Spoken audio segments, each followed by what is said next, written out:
I had always believed my family would be there for me, no matter what. But when I came home from the lawyer's office, where I had just learned about my late husband's will, I found my photo in the trash. A note from my son, Adam, sat on the counter, his handwriting sharp and cold. "I think it's time for you to move out, Mom. I'm taking over everything now." My heart dropped as I stared at the note. The house where I had spent 30 years with my late husband, Thomas, was now being claimed by my son, with no warning, no compassion. How had things gotten this far? How had I ended up in this position, discarded like some old piece of furniture, no longer useful? I felt like I was suffocating in the quiet of the house.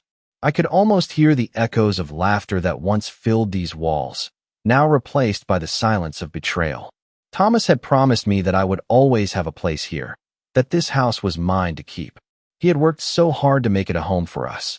But now, in my most vulnerable moment, after his passing, Adam was taking everything away from me. I thought about the years of love, the years of sacrifice, and the years of memories that had been shared here. And now, I was being told to leave. I could feel the weight of Adam's words pressing down on me, but I wouldn't let them break me. This house was still mine, and I wasn't about to let my son tear it away without a fight. But I needed to know why he was doing this. What had changed?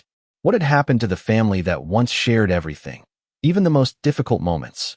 I needed answers, and I was going to get them. This was only the beginning of the fight for my dignity, for my home. I wasn't going to let anyone take that away from me.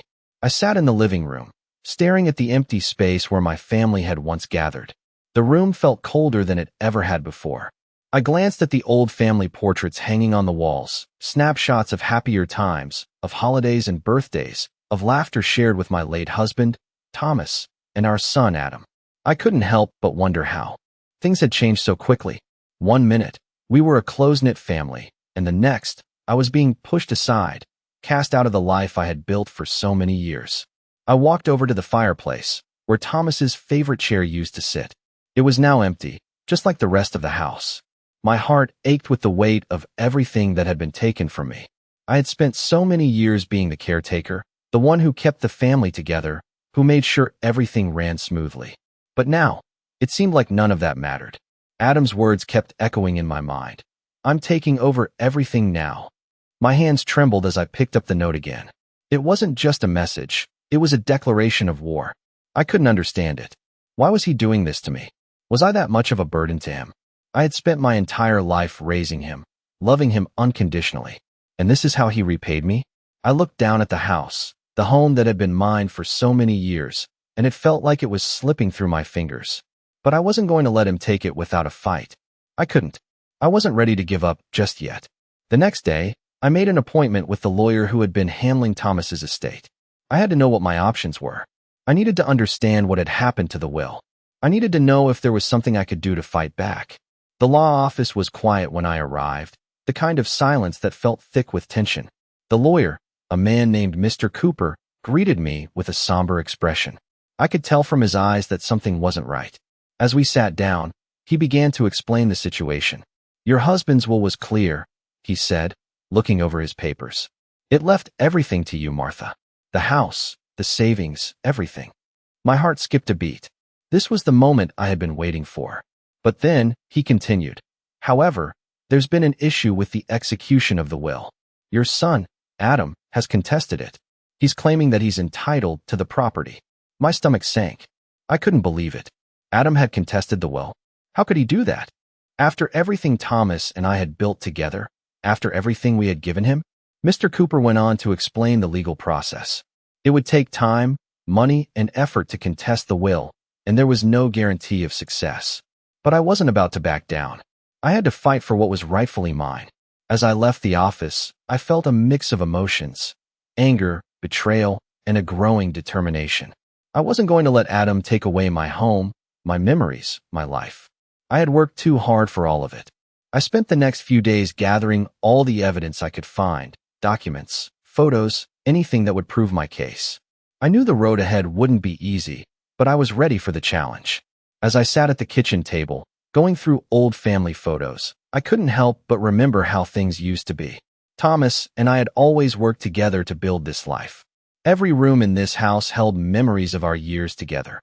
Our first Christmas, the birth of Adam, family dinners, and quiet nights by the fire. It was all slipping away, but not if I could help it. I wasn't going to let Adam take it all from me without a fight. Not now, not ever. I sat at the kitchen table, the weight of everything pressing down on me. The legal papers in front of me were a blur, the words on the page merging together as my mind raced with thoughts of what had happened, of what was happening. Adam, my own son, was trying to take everything away from me. The house, the memories, the life I had built with Thomas, it was all at risk now. I had spent so many years being the supportive mother, the loving wife, and now, it felt like it was all falling apart. I thought about the promise Thomas had made to me, the promise that this house would always be ours, that I would never have to leave. But now, his absence left me with nothing but this cold reality. The silence of the house seemed louder than ever. The phone rang, pulling me from my thoughts. I picked it up, knowing it was probably Adam, wanting to discuss the will or something else related to his demands. I took a deep breath before answering. "Mom, we need to talk." Adam's voice was clipped, distant, as usual. "I know you're upset about the house, but you need to understand. I've got a family now, and it's time for you to move on." I felt a sharp pain in my chest. How had it come to this? How had the son I raised, the son I had given everything for, become someone so cold, so indifferent to my pain? "I'm not going anywhere, Adam," I said, my voice steady, though my hands were shaking. "This is still my home, and you have no right to take it from me." There was a long pause on the other end of the line before Adam spoke again, his voice barely above a whisper. "I'm doing this for the good of the family, Mom. You're not getting any younger, and you can't keep living here alone." His words stung more than I expected. He was right about one thing. I wasn't getting any younger. But that didn't mean I deserved to be thrown out like a piece of trash. I had lived in this house for over 30 years, and I wasn't going to let him take it from me without a fight. As the call ended, I sat there for a moment, letting the silence envelop me. I thought about all the years I had spent in this house, all the memories I had built here with Thomas. The walls held echoes of our laughter, of our love. And now, those memories were being threatened by my own flesh and blood. I couldn't let that happen. I stood up and walked to the window, looking out at the garden where Thomas and I had spent so many quiet evenings. The flowers we had planted together were still blooming, vibrant, and full of life. But everything else in my life felt like it was withering away. I had to do something. I couldn't let Adam take control of everything, not without a fight. The next day, I went to the lawyer's office again, this time determined to get answers. I needed to know if there was any way to contest the will, any way to protect what was rightfully mine. As I sat in the lawyer's office, Mr. Cooper looked at me with concern. "Martha, I know this is difficult, but I have to be honest with you. The will is clear. Adam has every right to the property." I felt a wave of nausea rise in my stomach. How could this be happening? "But there has to be something we can do," I pleaded. "I've lived here for 30 years. I can't just be thrown out like this." Mr. Cooper leaned forward, his expression softening. "I understand, Martha, but we'll have to go to court if you want to contest the will. It's not going to be easy, and it's going to take time, but we can fight for your right to stay in the house." A sense of relief washed over me. There was still hope. I wasn't ready to give up, not yet. As I left the lawyer's office, I knew the battle ahead wouldn't be easy, but I was determined to fight for what was mine. I wasn't going to let Adam take everything away from me without a fight. This was my home, and I wasn't going anywhere. I sat in the quiet of the living room, my thoughts swirling with anger and confusion. The house, once a symbol of comfort and love, now felt foreign to me. The walls, which had witnessed decades of life, of laughter and tears, seemed to mock me with their silence. I had lived here for so long, built a life here with Thomas, and now it felt like all of that was slipping away. My son, Adam, had always been my pride and joy. I had done everything for him, sacrificed so much to ensure he had a better life. And this is how he repaid me. The very thought of him, the son I raised, trying to take away everything that belonged to me, made my blood boil. I thought about all the times I had put him first, all the times I had sacrificed my own needs for his happiness. And now, here I was, trying to hold on to the home I had built, the home I had shared with Thomas, but it felt like no one cared. It was hard to believe that Adam, the man I had raised, could be so cold, so indifferent. But there was more at stake here than just the house. The will was in question, and I needed to find a way to protect myself, to make sure that my rights were not being ignored. That night, I sat at the kitchen table, going over the legal papers again, hoping to find something I had missed. The words blurred together, but I knew I had to keep going. I couldn't afford to give up now. My mind kept returning to the conversation I had with Adam. The coldness in his voice, the way he dismissed my feelings as if they meant nothing. "Move out, Mom. It's time for you to go." Those words echoed in my head, and I couldn't shake the feeling that something wasn't right. I had always been there for Adam. I had supported him through every stage of his life, from his first steps to his first job. But now, it felt like he had turned his back on me. I couldn't understand it. What had happened to the son I had raised? I shook my head and pushed the thought aside. I couldn't afford to dwell on that now. I had a bigger problem to deal with. Adam was trying to take away everything, and I couldn't let him. The next day, I called Mr. Cooper, the lawyer, and asked for another meeting. I needed to know what my options were. I needed to understand how Adam could contest the will and what I could do to protect myself. When I arrived at the office, I felt a knot form in my stomach. The last time I had been here, I had learned that Adam was contesting Thomas's will, but now I needed to know what I could do about it. Mr. Cooper greeted me with a serious expression, his voice low as he explained the situation. "Martha, as I mentioned before, Adam has every right to contest the will. However, there are legal steps we can take to fight this." I leaned forward, desperate for answers. "What do I need to do?" I asked. Mr. Cooper looked at me with sympathy. "We'll need to gather evidence, prove that the will was properly executed, and argue that Adam's claims are invalid. It will take time, but I believe we can win this." I nodded, feeling a flicker of hope. The road ahead wouldn't be easy, but at least now I had a plan. I wasn't going to let Adam take everything away from me without a fight. As I left the lawyer's office, I felt a renewed sense of purpose. I wasn't going to let my son turn his back on me. I would fight for my home, for my dignity, and for everything that Thomas and I had worked so hard to build. The journey ahead was uncertain, but I was ready to face it head on. No matter what it took, I wasn't going to lose my home. I woke up the next morning to a quiet house.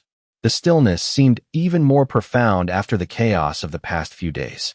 The sun was just beginning to rise, casting a soft light through the curtains, and for a moment, I almost forgot about everything. I looked around the room. Thomas's chair was empty, just like it had been since the day he passed. I missed him more than I could put into words, and the emptiness of the house felt like a constant reminder that my life had changed forever. But as I sat there, sipping my coffee, I remembered the call from Mr. Cooper and the fight that lay ahead. The house, my home, was being threatened by the very person I had given everything to, my son, Adam. The shock of it still hadn't worn off. Adam, the boy I raised, was now the man trying to take everything from me. I had spent years building a life with Thomas, a life filled with love, memories, and dreams. And now, it was all slipping away. But I wasn't about to let that happen. I had worked too hard, loved too deeply, to let Adam take it all. It was time to fight. I got dressed slowly, methodically, as if preparing for battle. I knew the road ahead wouldn't be easy. It would be filled with legal battles, emotional turmoil, and heartache. But I wasn't afraid. Not anymore. The next few days passed in a blur of meetings, phone calls, and paperwork. I gathered every document I could find. Thomas's will, the property records, any letter or note that could serve as evidence in my fight to keep the house. It felt like I was preparing for a war, and in many ways, I was. But as much as I wanted to fight Adam, a part of me still couldn't understand why he was doing this. Why had he turned on me? Why was he so determined to take away everything I had worked for? I thought about the years I spent raising him, all the sacrifices I made to ensure his happiness. And now, it felt like none of that mattered to him. He had his own family now, his own life, and I was just a burden. The thought of losing everything made my chest tighten, but I knew I couldn't let it break me. I had been through too much in my life to let this be the end. The next meeting with Mr. Cooper was the turning point. I had all my evidence laid out in front of me, and I was ready to take the next step. "Martha, I've reviewed the documents you brought," Mr. Cooper said, looking over his glasses at me. "I believe we have a strong case. Adam's contesting the will, but we have enough to argue that it was properly executed." I felt a surge of relief. There was hope. There was a chance that I could win this. "What do we do next?" I asked, my voice steady but filled with determination. Mr. Cooper looked at me seriously. We'll file a petition to contest Adam's claim. We'll gather witnesses, present evidence, and make our case in court. It won't be easy, but it's the only way. The reality of the situation hit me like a wave. A court battle meant time, money, and emotional strain. But I was ready for it. I wasn't going to let Adam win. Not without a fight. I spent the next few days preparing. I reached out to anyone who could help. Friends, neighbors, anyone who had known Thomas and me. Anyone who could speak to the legitimacy of the will and our life together. It was exhausting, both physically and emotionally, but I knew I couldn't stop now. Adam's betrayal still stung, but I had to put that aside. This wasn't about him. This was about protecting what was rightfully mine. The house, the life Thomas and I had built together, it all mattered. And I wasn't about to let Adam take it from me. The court date was set, and I could feel the tension mounting. The days leading up to it were filled with anxiety and uncertainty. But in the back of my mind, I knew I had done everything I could. I had the evidence, I had the witnesses, and most importantly, I had the strength to see this through. As I stood in the courthouse on the morning of the hearing, I couldn't help but feel a sense of resolve. This was the fight of my life, and I wasn't backing down. Not now, not ever. I sat in the courtroom, the air thick with tension. I had never imagined I would be here, fighting my own son over something as simple as a home. A home that I had lived in for over 30 years, a home filled with memories of Thomas and me. But here I was, standing up for what was rightfully mine. The day had come, the day that would determine whether I would continue to live in the house I had shared with my late husband or be forced out by my son. The opposing side had already presented their case, Adam and his lawyer arguing that I no longer had the right to live in the house. The words stung, each one a reminder of the betrayal I had felt since Adam had first decided to contest the will. As I sat there, listening to their arguments, I couldn't help but feel a deep sense of sadness. How had we gotten here? How had Adam, the son I had raised, come to believe that taking away my home was justified? I knew he was married now, with a family of his own, but this was not the way it was supposed to be. The family I had worked so hard to build was falling apart, and it seemed like there was no way to fix it. But I couldn't let that stop me. I couldn't let Adam take everything from me. I had spent so much time raising him, teaching him, giving him everything I had. And now, in his eyes, I was just a burden, someone to be discarded. But I wasn't going to let him win. I wasn't going to let him take this from me. Mr. Cooper, my lawyer, had been with me every step of the way. He was kind, professional, and he believed in my case. We had spent hours gathering evidence, speaking to witnesses, and preparing for this day. And now, it was finally time for me to speak. As I stood up to make my statement, I could feel my heart pounding in my chest. This was it. This was the moment where everything would either fall apart or come together. I took a deep breath and looked at Adam. His face was set, his expression cold, but there was something in his eyes, something that made me think that maybe, just maybe, he still cared. Your Honor, I began, my voice steady but filled with emotion. This house is not just a building to me. It is a home. It is the place where I raised my son, where I shared my life with my husband. I have lived here for over 30 years, and I have never once asked for anything in return. I gave everything I had to my family, to Adam, and now, I am being told that I have to leave. I paused for a moment, letting the weight of my words sink in. I am not asking for anything that isn't rightfully mine. My husband's will clearly stated that this house would be mine, and I am entitled to live here. I have worked hard my entire life to build a future for my family, and I will not let that be taken away from me. I could feel the eyes of the courtroom on me as I spoke, but I didn't back down. I had come this far, and I wasn't going to stop now. I love my son, but I cannot allow him to take this from me. This is my home, and I will fight for it. As I finished speaking, I sat down, my heart still racing. But I felt a sense of relief wash over me. I had said what needed to be said. I had stood up for myself. Now it was up to the judge. The room was silent as the judge considered the case, his eyes flicking between Adam and me. I could feel the tension in the room, the uncertainty of what would come next. After what seemed like an eternity, the judge spoke. I have reviewed the evidence, and after careful consideration, I am ruling in favor of Mrs. Martha. The words hit me like a wave, and I felt tears prick at the corners of my eyes. I had won. The house was mine. Adam's attempt to take it from me had failed, but as I looked over at my son, I couldn't help but feel a deep sense of sadness. This victory didn't feel like a triumph. It felt like the end of something, the end of the family I had once known. But at least now, I had the chance to rebuild, to take back what was mine, to hold on to the life I had worked so hard to create.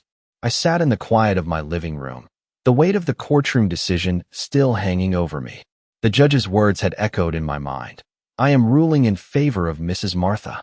I had won, but I couldn't shake the emptiness that filled me. It was strange. This wasn't the victory I had imagined. I had fought for my home, for my dignity, but now that it was over, all I felt was loss. Adam's face had been a mixture of disbelief and anger when the judge had ruled against him. But there was something else there too, something I couldn't quite place. Was it regret? Was it guilt? Or was it just a hardened resolve, as if he had already made up his mind to leave me behind? I couldn't tell, but I didn't have time to dwell on that now. The house was mine, but what about the family? What had happened to the relationship I had spent my life building with Adam? What had happened to the son I raised? The silence of the house felt different now. It wasn't just the absence of Thomas. It was the absence of a connection with my own flesh and blood. I had won, but it felt like I had lost something even more important. I had spent the rest of the day going through the motions, cleaning, organizing, trying to keep my mind occupied. But there was a heavy feeling in my chest that wouldn't go away. I couldn't stop thinking about Adam. The way he looked at me in the courtroom, the coldness in his eyes, as if I was nothing more than an obstacle to his plans. I knew he was angry. I knew he felt betrayed, but that didn't justify what he had done. I had given everything for him, and this was how he repaid me. I wasn't going to let that destroy me, though. I had come this far, and I wasn't going to let the actions of one person, my own son, ruin the rest of my life. But the question lingered in my mind. What now? What was I supposed to do now that the battle was over? I had won the house, but what about the rest of my life? The family I had once known, the relationships I had worked so hard to nurture, they felt like they had been shattered. Was it even worth it to try and rebuild? Or had Adam's betrayal destroyed everything for good? The next few weeks passed in a blur. I spent my days tending to the house, cleaning out the rooms, sorting through the things that had been left behind. It was a way to keep busy, a way to keep my mind occupied. But as I walked through the house, I couldn't shake the feeling that something was missing. The warmth, the laughter, the life that had once filled these rooms, it was all gone. It was just me now, surrounded by memories. And yet, in the silence, I began to realize something. I had spent so many years living for others, taking care of Thomas, taking care of Adam, making sure everyone else was happy. But now, for the first time in my life, I had a chance to live for myself. I had won the house, but more than that, I had won the freedom to live my life on my own terms. And maybe, just maybe, that was the greatest victory of all. As the days passed, I found myself starting to heal. The pain of betrayal was still there, but it no longer consumed me. I began to focus on myself, on the things that made me happy.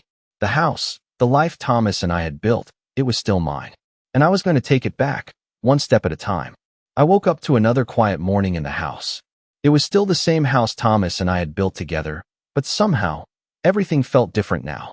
The echoes of the past lingered in the rooms, but there was a sense of emptiness that I couldn't shake.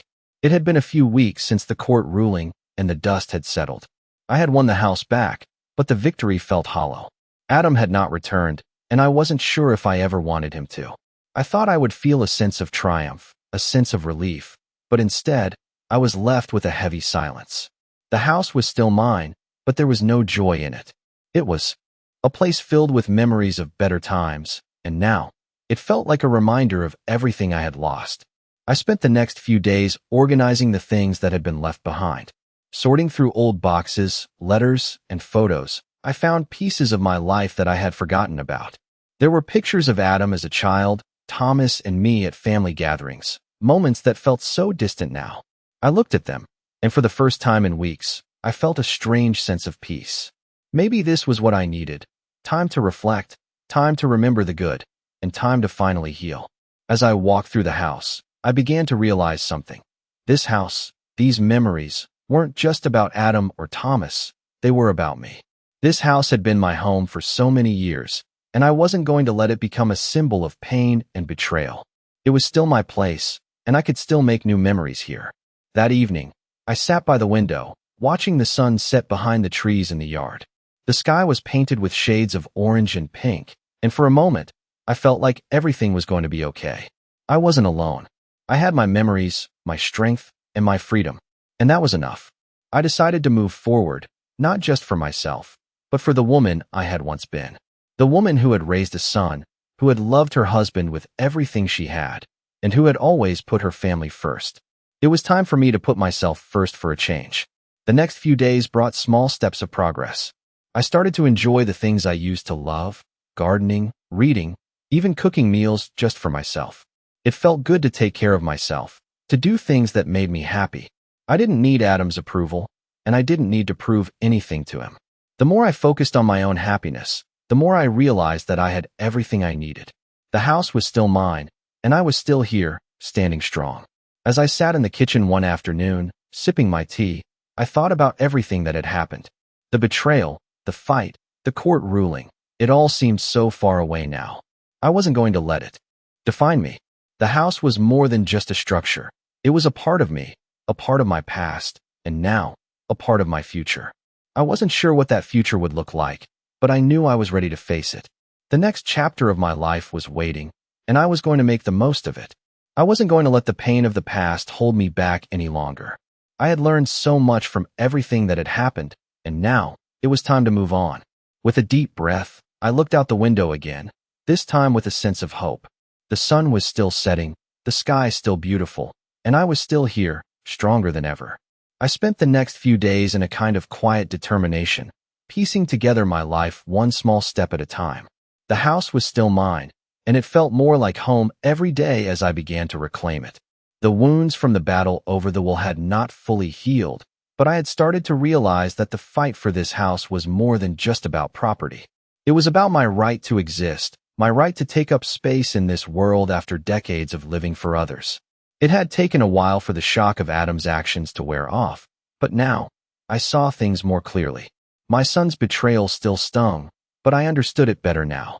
His anger was rooted in his own struggles, and though it didn't excuse what he did, it helped me make sense of his actions. It didn't make it easier, but it did help me forgive him, if only in my heart. The decision to forgive was mine, not because he deserved it, but because I deserved peace. As I cleaned out the last of the boxes in the attic, I came across a dusty old photo album. The pictures were yellowed with age, and as I flipped through them, I was transported back to a time before everything changed. There was a picture of Thomas and me, standing in front of the house on the day we moved in.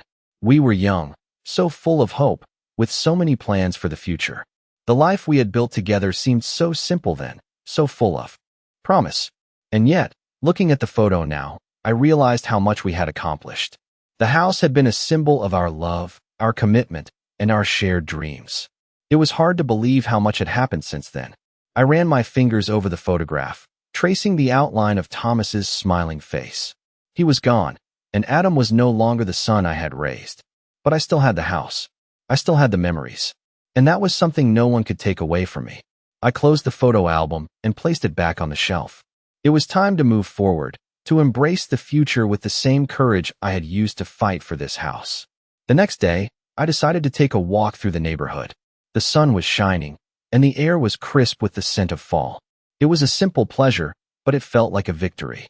I walked past the houses, some of them familiar, others new. I smiled at a few neighbors who waved at me from their porches. I hadn't realized how much I had missed the sense of connection, of being part of this community. As I walked, I thought about Adam again. He hadn't reached out since the court case, and I had stopped expecting him to. But I didn't feel the same bitterness I had felt before. I had forgiven him, and that forgiveness wasn't for him, it was for me. I knew that the road ahead wouldn't be easy. There were still things to work through with Adam, but I was ready for whatever came next. I had my home, my health, and my peace. And I wasn't going to let anyone take that from me. I had learned so much in the past few months, about myself, about my family, and about what it truly meant to fight for what was mine. As I walked back home, I took a deep breath and smiled. The future was uncertain, but for the first time in a long time, I felt ready to face it. The house, the memories, and everything I had built, it was all still mine. And nothing, not even my son's betrayal, could take that away. I stood at the window, looking out over the yard as the autumn leaves danced in the wind. The house felt different now, quieter in some ways, but more alive in others. It was mine again, truly mine, and the sense of peace that had eluded me for so long was finally settling in. But even with this newfound peace, the questions still lingered. What would I do now? How could I move forward from the pain, the betrayal, the loss? Adam's absence was like a hole in the middle of my life. I hadn't heard from him in weeks, and part of me wondered if he would ever speak to me again. I thought about him every day, about the son I had raised, the son I had loved with everything I had. But the reality was harsh. He had chosen to turn away from me, and there was nothing I could do to change that. What hurt the most wasn't just that he had contested the will or tried to take the house from me. It was the fact that he had chosen to cut ties completely. And that was something I couldn't fix. I had spent so many years living for others, making sure everyone else was happy, that I had forgotten what it felt like to live for myself. But now, with the house still standing, I realized that I had the chance to create a new life, to make a future that was all my own. I wasn't going to waste it. That afternoon, I decided to go to the local market. The fresh air and the bustle of people were a welcome change from the silence of the house. I wandered through the stalls, looking at the colorful fruits and vegetables, the flowers, and the homemade goods. For the first time in a long time, I felt a sense of connection to the world around me. It was small, just a trip to the market, but it felt like the beginning of something new. I picked up a bouquet of fresh daisies and some apples, and as I walked back to the car, I felt the weight of everything I had been carrying slowly lift. I wasn't alone.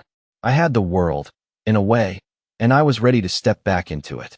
Back at the house, I placed the daisies in a vase and set them on the kitchen table. It felt like such a simple thing, but it made the space feel warmer, more alive. I sat down, sipping my tea, and for the first time in what felt like forever, I allowed myself to relax. The past few months had been a blur of emotions: anger, betrayal, sadness. But now, I realized that I was stronger than I had been before. I had fought for my home, fought for my dignity, and now I was reclaiming my life. It wasn't going to be easy, but I was ready to take it one day at a time. The phone rang, breaking the quiet. I hesitated before picking it up. It could be Adam, or it could be someone else. I took a deep breath and answered. Hello. Hi, Martha. It's Linda from next door. I was wondering if you'd like to come over for tea this afternoon. The sound of her voice was a welcome relief. It had been so long since I had spoken to anyone outside of the house. I'd love to, I replied, smiling. I'll be over in a bit. As I hung up the phone, I felt a sense of excitement. It wasn't much, just a cup of tea with a neighbor, but it was a step towards something new. I had spent so much time in isolation, shutting myself off from the world. But now, I was ready to reach out, to make connections, to live again. The house was mine, and for the first time in a long time, I realized that I was too. I put on my coat and headed next door, ready to start the next chapter of my life. It wasn't going to be easy, but I was done letting fear hold me back. I was ready to live again, to find joy in the small things, and to rebuild a life that was truly mine. I walked next door to Linda's house, feeling a small sense of excitement bubbling up inside me. The past few months had been a whirlwind of emotions: betrayal, loneliness, and anger. But as I stepped onto Linda's porch, I realized I was starting to feel like myself again. The door opened, and Linda greeted me with a warm smile, her kind eyes reflecting genuine care. Come on in, Martha, she said, stepping aside to let me enter. The warmth from her home immediately enveloped me, and I felt a sense of relief. I had been cooped up in my house for so long, living in the memories of the past. But now, sitting in Linda's cozy living room, it felt like the first step towards something new. Linda offered me a cup of tea, and we sat by the window, chatting about the small things: the weather, the garden, the latest neighborhood gossip.